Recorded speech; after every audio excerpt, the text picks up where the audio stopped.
El Nino. Super El Nino. Naging mainit na usapin ang nagbabadyang epekto nito sa mundo ngayong taon. Umabot sa 48 degrees Celsius ang pinakamataas na heat index sa bansa. Mas iinit pa sa mga susunod na araw. Ang init sobra ngayon. Mas mainit pa ngayon kaysa dati.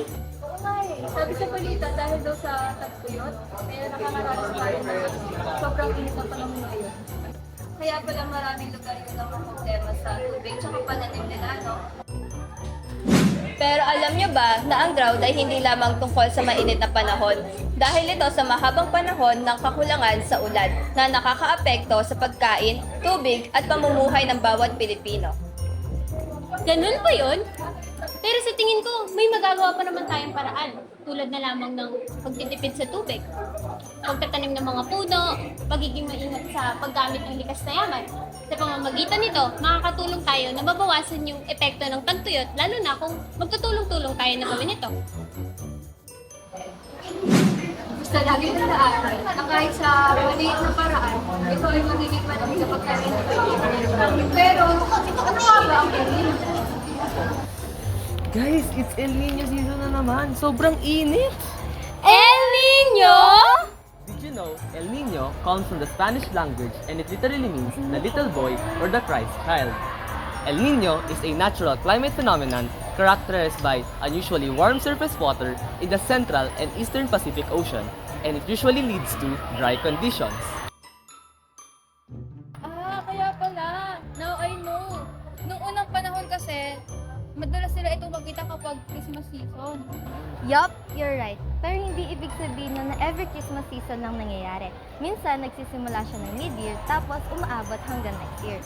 Now that we know what El Nino is, the next question is, how can we prepare and stay safe during this extreme heat?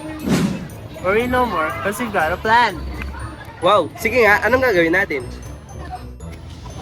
First, create a family preparedness plan so everyone knows na ano gagawin at saan pupunta pag sobrang init. Secondly, avoid doing heavier strenuous work during the warmest parts of the day. Kaya mas magandang gawin ito sa umaga habang di pa masyadong mainit. Third, if you feel unwell because of the heat, magpatingin agad sa doktor and learn first basic aid para handa ka pag meron ng stroke sa paligid. Fourth, wear loose clothes and drink water. Hindi soft drinks or milk tea, and stay in a cool area as much as possible. And lastly, make sure everyone in your family knows emergency contacts and important information about extreme heat. Guys, sobrang init na talaga. Parang nasa oven tayo. Same, naupos na nga itong tubig sa flask ko pero I feel so dizzy pa rin.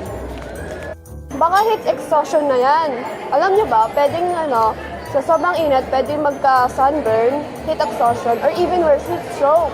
Teka, paano ba natin malalaman kung may stroke na? Kapag nahihilom, hindi nagpapawis at mainit ang katawan, delikado yan. Kaya importante na alam natin ang mga sintomas at kung paano mag-ingat. Wear light clothes, stay hydrated, hindi makalimutan yan. And also, don't stay under the sun for too long. Buti na lang, may paalala sa school tungkol sa heat safety. I didn't know it could get this serious. Tama, drought and extreme heat aren't just uncomfortable, they're dangerous. Kaya dapat, alerto tayo palagi. After experiencing an extreme heat, always rest in a cool place, drink your water, and also monitor your body temperature. If symptoms persist, consult a medical help immediately. And let's not forget, share what you learned at baka makatulong ka sa iba.